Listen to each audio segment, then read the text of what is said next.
Welcome back to glorious amplification. कल हमने व्यवहारवादियों के पहले दृष्टिकोण को देखा था। हमने ये देखा था कि किस तरह से पावलोव ने कुत्ते पर प्रयोग किया, उसके क्या परिणाम निकले।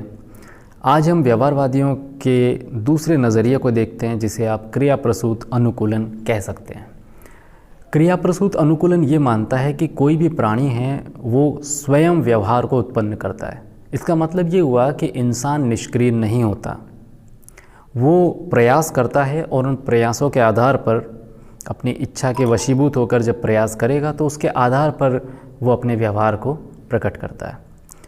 इस सिद्धांत को आगे बढ़ाया था स्किनर ने और उन्होंने चूहों पर प्रयोग किए। अब उनके चूहे पर प्रयोग कैसे थे कि उन्होंने एक भूखे चूहे को लिया और उसे एक बक्से में बंद कर दिया, जिसे हम स्किनर बॉक्स कहते हैं।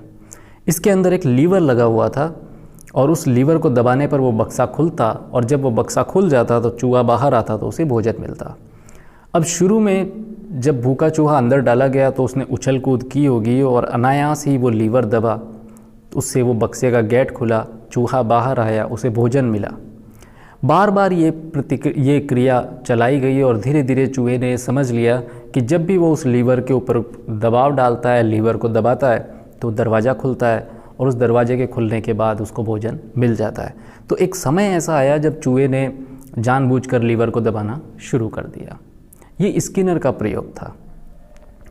इससे कुछ बातें समझ में आती है इस सिद्धांत की। पहली चीज़ तो ये है कि जो पुनर्बलित अनुक्रिया है वो बार बार उत्पन्न हो सकती है। यानी अगर कोई अनुक्रिया अगर कोई अनुक्रिया है जो बार बार घटित होती है और बार बार पुनर्बलन दिया जाता है, तो उसके बाद उसके भविष्य में पुनः उत्पन्न होने की संभावना बहुत ज़्यादा होती है। दूसरी चीज़ इसमें यह है कि सीखने के लिए पुनर्बलन बेहद ज़रूरी है। पुरस्कार और पुनर्बलन समान शब्द नहीं है, हालांकि इनका हम समान शब्दों के रूप में उपयोग या प्रयोग करते रहते हैं। पुनर्बलन के जो तत्व हैं वो दो तरह के होते हैं, प्राथमिक और द्वितीयक। प्राथमिक का मतलब जैसे भोजन, पानी इत्यादि, और द्वितीयक का मतलब जैसे किसी की हौसला अफजाई कर देना, सहमति दिखाना, मुस्कुरा देना, ये इसके द्वितीयक तत्व कहलाते हैं। अब क्रिया प्रसूत अनुकूलन का सिद्धांत ये मानता है कि पुनर्बलन जो है वो 4 तरह का हो सकता है, और वो 4 प्रकार कौन कौन से हैं? एक है पॉजिटिव या धनात्मक, दूसरा है नकारात्मक या ऋणात्मक जिसे आप कह सकते हैं, एक है दंड और एक अन्य है विलोप। धनात्मक पुनर्बलन का आशय सिर्फ इतना है कि वो तत्व जो साथ में जुड़ जाए तो उसके बाद अनुक्रिया के अंदर बहुत तेज़ी आ जाती है, जो अनुक्रिया को तेज़ी से घटित कर देता है, वो धनात्मक पुनर्बलन है। ऋणात्मक पुनर्बलन का अर्थ आप अवरोध से ले सकते हैं, यानी कोई ऐसा अवरोध, कोई ऐसा बैरियर जो किसी की अनुक्रिया को बाधित कर देता है, उसे ऋणात्मक कहते हैं। दंड का मतलब इतना सा है कि या तो जब कोई व्यक्ति किसी अनुक्रिया को करता है तो उससे कुछ छीन लेना, पुनर्बलन जो उसके पास में पुनर्बलन है उसको या तो छीन लेना या कोई अन्य तरह का तत्व उसके ऊपर लाद देना, ये दंड है। और विलोप का मतलब ये होता है कि पुनर्बलन को पूरी, जो पुनर्बलक तत्व है जिसकी वजह से व्यक्ति पुनर्बलन प्राप्त कर रहा है, उस तत्व को पूरी तरह से हटा देना, इसे हम विलोप कहते हैं।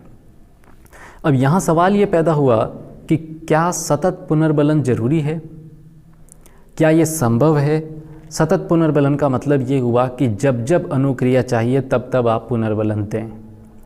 ये थोड़ा सा बार बार इसको करना इतना ज़्यादा व्यावहारिक दुनिया में संभव नहीं होता। विद्वानों का ये मानना है कि सतत पुनर्बलन की बजाय पुनर्बलन की आंशिक अनुसूची ज़्यादा प्रभावी होती है, और ये आंशिक अनुसूची 2 तरह की होती है। एक होती है आनुपातिक और दूसरी होती है अंतरालात्मक। आनुपातिक पुनर्बलन की आंशिक अनुसूची, इसमें बारंबारता पर जोर होता है कि किसी अनुक्रिया को कितनी बार किया जा रहा है, ये ज़्यादा प्रभावी मानी जाती है। जबकि जो अंतरालात्मक आंशिक अनुसूची है, इसमें समय फैक्टर पर ध्यान दिया जाता है, यानी किसी ने बालक ने कितना सीख लिया उस पर फोकस नहीं होता। फोकस इस बात पर होता है कि उसने किसी एक्टिविटी में कितना समय व्यतीत किया, कितने समय तक वो उस एक्टिविटी को करने में व्यस्त रहा। तो जाहिर सी बात है आनुपातिक आंशिक अनुसूची है वो ज़्यादा मायने रखती है। अब मनोवैज्ञानिकों ने इस पूरे क्रिया प्रसूत अनुकूलन सिद्धांत पर काफ़ी डिटेल से सोचा और उन्होंने कुछ सूत्र भी डेवलप किए। अब पहली चीज़ ये है कि किसी भी बच्चे के व्यवहार को आप अच्छा या बुरा मत कहिए। वांछित व्यवहार के लिए पुनर्बलन आवश्यक है।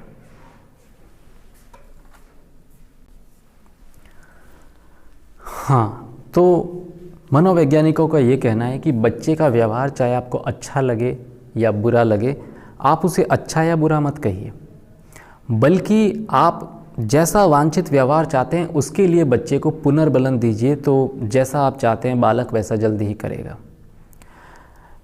इस सिद्धांत को अगर एक पंक्ति में समझना चाहें तो आप ये मानें कि बच्चे के व्यवहार को पुनर्बलन देकर निश्चित रूप दिया जा सकता है।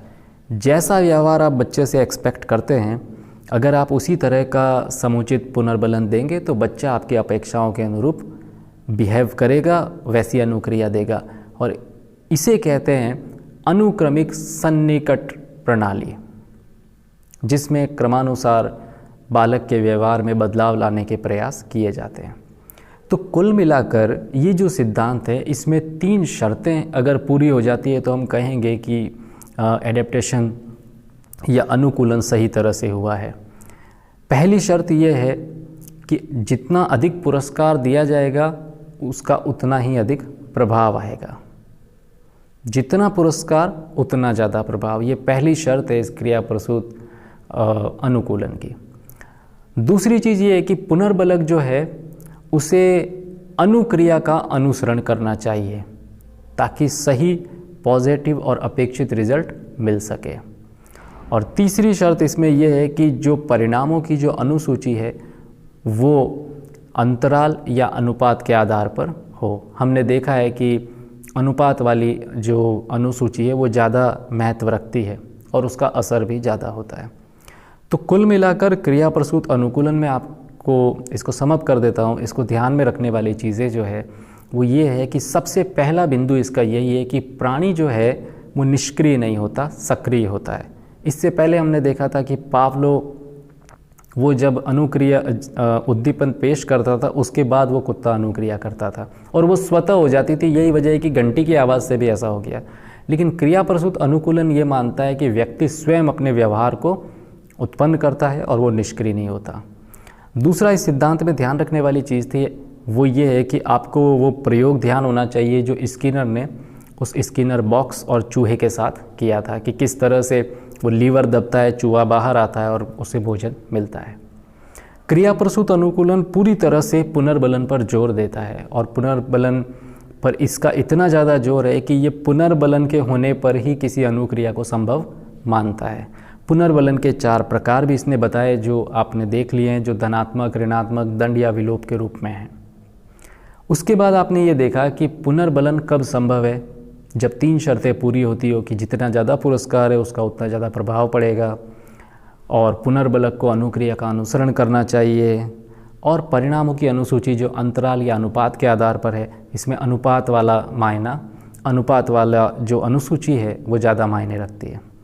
तो ये था आपका क्रिया प्रसूत अनुकूलन। जय हिंद।